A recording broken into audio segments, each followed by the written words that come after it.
Hello, friend. My name is Derek Harder, and in this video, we're gonna continue our discussion of writing functions in Python.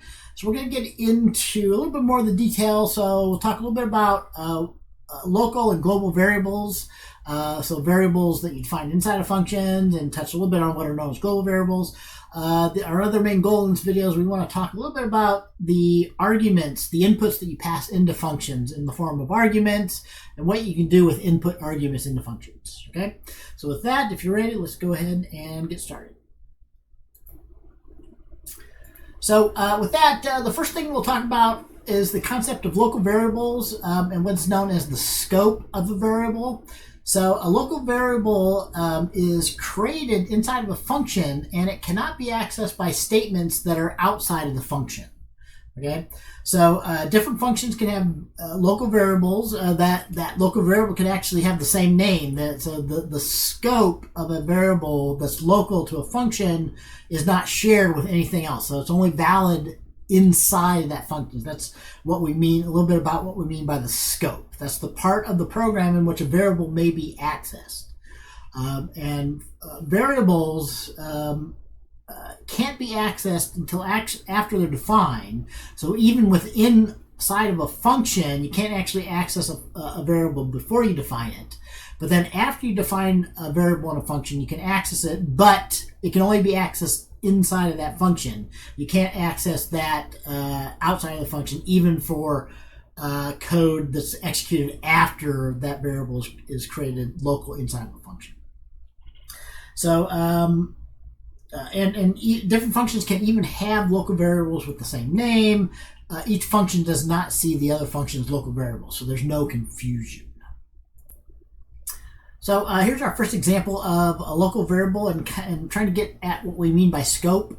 Okay, so you notice in my VS Code, it's detected that there's a problem here, right? So we're using a formatted string. It's trying to access a variable called name, and it doesn't appear to be defined. This code will actually run. We'll get a runtime error instead of a compile time error or a syntax error. So if we run it. So notice that these are both function definitions. So we actually invoke main. Main invokes get name. We get down to this input statement, so I can input my name.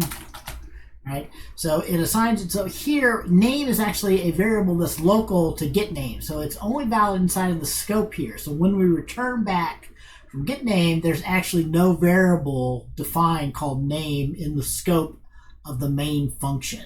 Right. So we will get a runtime error here when it tries to interpret this statement that a name error here, right? So name error basically means that we tried to access a variable called name, but there's no variable defined by that name. Here's another example of scope. Okay, so we have in this example we have three functions. All of them define a local variable with the same name, birds, right? So if we run this function, what would you predict? So, trace through it. Invoke main. Main calls Texas, and then it calls California in turn here, right? So, So when we call Texas, we get down to here, it defines a variable called birds that's local to Texas, and it prints out that Texas has 5,000 birds. When we return back, birds is local to Maine, so there's no confusion or interference between these. So Maine still has one bird. Then we call California, it has its own local 8,000, and neither of those affects birds in Maine. So birds remains one, since we don't change it locally anywhere inside of the main function. So the next thing we'll talk about are function arguments. Useful functions, we usually need to pass in some input for it to work with. Okay, so a function argument is any piece of data that's passed into a function as input when we call it. So a parameter is a variable that receives an argument that's passed into a function. Right. So really, and another thing to understand about function arguments is they are really local variables, right? They're local variables, but they are assigned the value by the caller instead of being assigned a value inside the function itself, right? So, but they function as local variables, like we just talked about and showed previously when we're looking at local variables here. So we can use any arguments as in calculations. So when we're calling the function, the argument is placed in parentheses. So as the first example, passing in an argument, here we have a function that takes one parameter. Okay, so show double takes one parameter. So notice, just as an aside, I didn't mention this before, but you might be familiar with other programming languages. You don't have to specify the types by default in Python, right? So we can pass in something because what it does with it needs, since it's using the star operator, this needs to work with whatever type we pass in here. So we pass in an integer, it will double it and print out the result of doubling it here. Okay, so let's try calling that. So what happens here is we assign the value of 5 to value, and then that gets passed in. So number is the parameter. You should also think of that as a local variable. So number gets assigned the value 5 because of how we invoked it, right? And that's multiplied by 2, and that's how we get the result, right? But, so a couple points here. These parameters are local variables. So,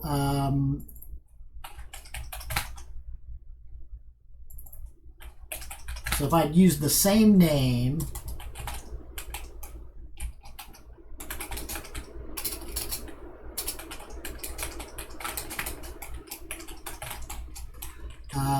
so we'll do this to see what the value is after we call it here, right? So, and we're not actually modifying this. So, number can be used like a local variable, like we were talking before. So we could use one of those enhanced assignments to double it. So number equals number times 2. Right? But in this case,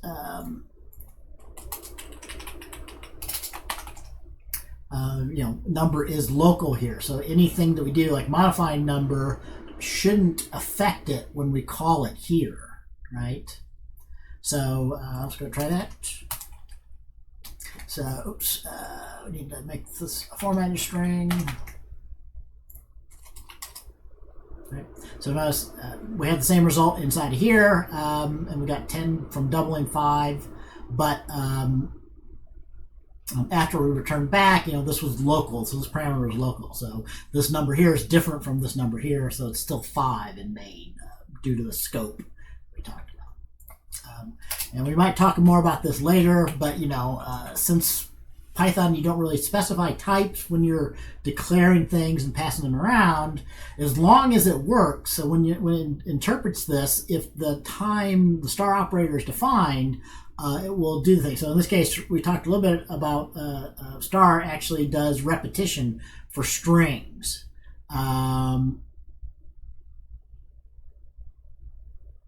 So this should be the same as doing that, which should repeat the string 2 times if we pass in a string instead of an integer, right? So in here, the later comes from repeating the string twice, but it's still just a single later afterwards. So just to summarize, we probably covered all these already, but a parameter variable is a variable that's assigned a value of an argument when the function is called or when it's invoked. So it's really a copy. So when we assign that value, a copy of the value is going to be made, and the scope of the parameter is the local variable. So the scope of parameters, like local variables, is local to the function.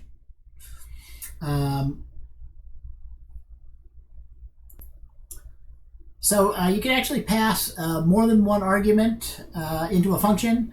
And of course, you often need to do that. So functions often need much more than just a single input. So you give a list instead of a single parameter, and so a parameter list is separated by commas. So the syntax is like this. So here we've got two parameters instead of one, so it's just going to be a list of numbers separated by commas to give multiple parameters, and you can extend that to 3, 4, or many parameters. So arguments are passed by position, corresponding to the parameter. So we'll see another way of passing in arguments by name instead of by position here that Python supports. But that this means intuitively that when you invoke the function, like with 12 and 45, the first parameter receives the first value, and the second parameter receives the second value. So to illustrate the things that we just discussed, the same program we were just looking at. So if we run that, the result should be that it adds those together and it prints out the result of the sum, the 57 here, right? So let's just check a couple things. So for example, these are passed in positionally. So we expect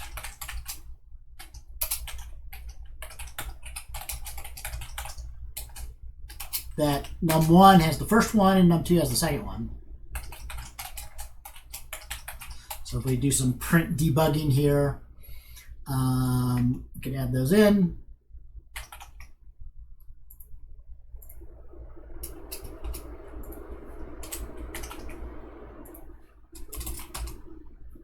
And you will see indeed that the positionally num1 got the 12, the one at position 1 of the list, and num2 got the one at the other position. And as we showed before, since we're doing add, as long as the types that you pass in are compatible,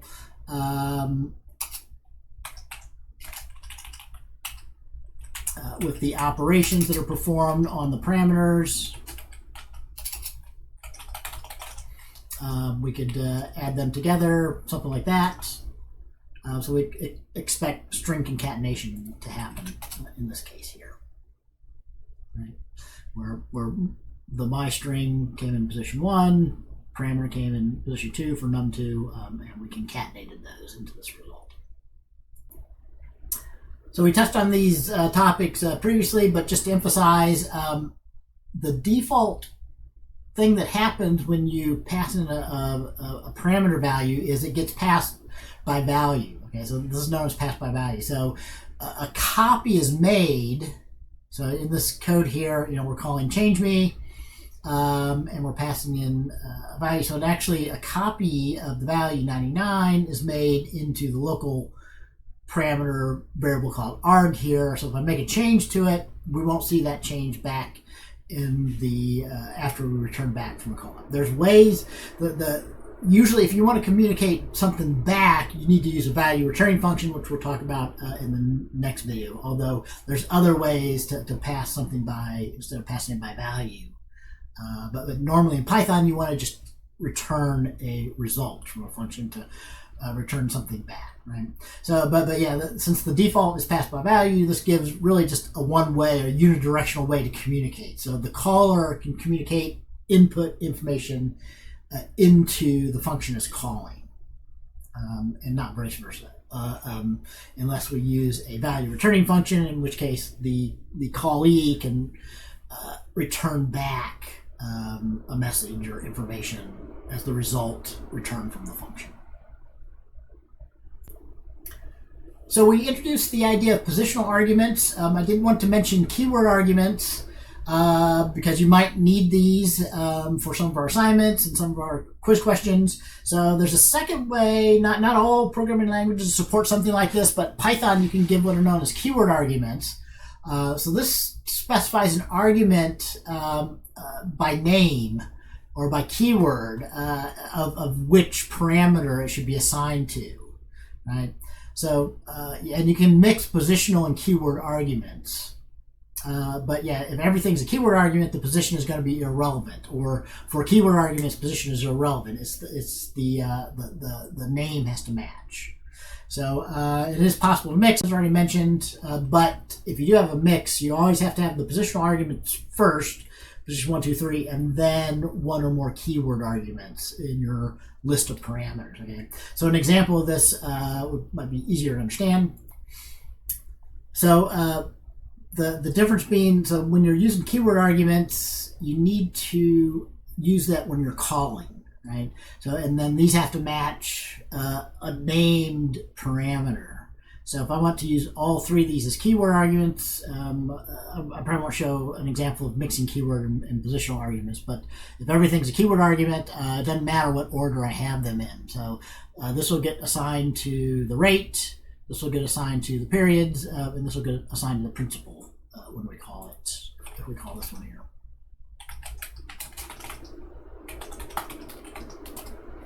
Right. Same, yeah, this is just a second example, right? So the only thing I was going to mention then on this is that this can sometimes make your code more readable. So this makes it explicit that, this is the last name, this is the first name. So no matter what order the function is expecting them in, we know that we're going to get them assigned correctly if we know the keyword parameter name and pass them in using keywords instead of positionally.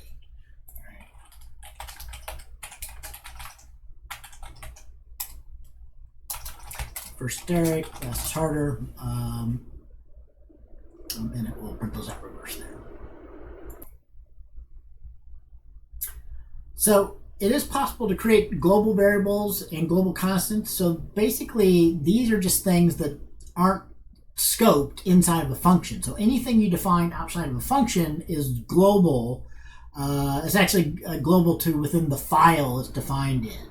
Okay. So it can be accessed by any statement or any function in the same file where you declare the global variable inside it. So global, you can use these globally defined file scope variables as a global variable, but global variables are considered bad. In this class, you should never use these unless you're told to or told it's okay to. So in general, it's okay to use a global defined constant, but not a global variable. Okay? So, so in the first example from the textbook, this variable here that we assign an integer into is going to be global in scope of the file here. So any function can actually access my value. And as long as we're not modifying it, we don't have to do anything special, right? So here, if we call show value, my value isn't defined in the scope of show value, but it is defined globally in the file. So this function should work fine to, this example should work fine to access 10 and print it out. Okay? If you want to actually use it as a global variable, you have to use this global keyword, right? So here we're going to call main, which is going to ask us to enter in something, and then we don't pass in number. So, but we access the global. So we're actually changing the global scope and then reading the global variable number here when we call show number. Right? So if we enter 42, it should find 42. Okay? But again, this is bad. Don't use global variables like this.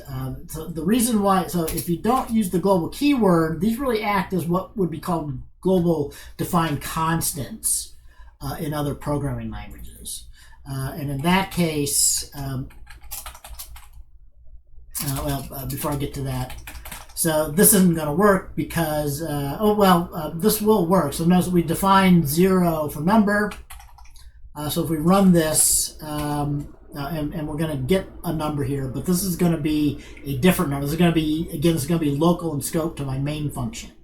So if I run this, it won't do it does what I expect. It's going to have 0, even though we enter 42. This is still accessing the global constant here, 0. And as long as you don't use that global keyword, like I removed from here, you won't be using global variables. These will all be local scope, but it's fine to use something globally, at least global to the file, because that acts as what we would call a global constant. And style-wise, usually global constants are, we use all uppercase for a global constant. So again, there wouldn't be, so even if I change it here, so normally you should not use something that's going to be used as a variable, something you assign into. You shouldn't define like all uppercase like I'm doing there. So I'll just leave that like we had it. But now this is more like a global constant, as you should use them on assignments for our class. Right. It'll still be 0, but if we put something, if we declare a value for it in the global scope, we should have 11 when we access it. So just to reiterate some of those points about global constants, so global constants are good and necessary. They're often used, as opposed to global variables, which are usually considered bad code smells. You should avoid them, and probably, unless I give you permission to or tell you to, you should not be using them in this class for your assignments. So, so these are permissible, even good at times. To use a global constant in Python, by convention, we usually use all caps names with the the underscore case for the global constant name, and then use that. Global constants are good; they improve code readability, and you know, we don't have to read it if we need to change like the contribution rate. We only have to change it in one place. Again, this is also part of the don't repeat yourself, the DRY principle. Using global constants keeps us from repeating things, having it defined only in one place, and if we need to change that, we only have to make a change in one place. Okay, so that's it for this video. So just in summary, what we kind of covered in this video, we looked at global and local variables. So you should become comfortable with the concept of what we mean by the scope of a variable. By default, all variables declared inside of a function block is going to be local in scope to that function. So you can create and define as many local variables inside of a function as you want. Those local variables are local in scope. They're completely separate from any other local variables in other functions. So you can reuse the same name, stuff like that, and they won't be communicated or interfere with each other. Also, arguments is the other big concept we talked about in this video. Almost all useful functions really need to have inputs that you pass into it for them to do some work with. So arguments are a piece of data that are sent as input into a function. Functions can have no arguments, but again, you know, for real programming applications, it's unusual to have functions that don't take any input. So usually you have one or many arguments as input that are coming into a function. So you can pass this in as a list of arguments, and you can pass in using either positional or using the keyword, or using the name of the argument in Python. It supports both positional and keyword arguments. And you can declare things global in scope to the file, so it's really file scoped variables, but you should not use global variables, but global constants are good, and you will use those in this class. Okay, so that's it for this video. As usual, if you have questions or things, feel free to shoot me an email or let me know. Otherwise, hope to see you in our next video.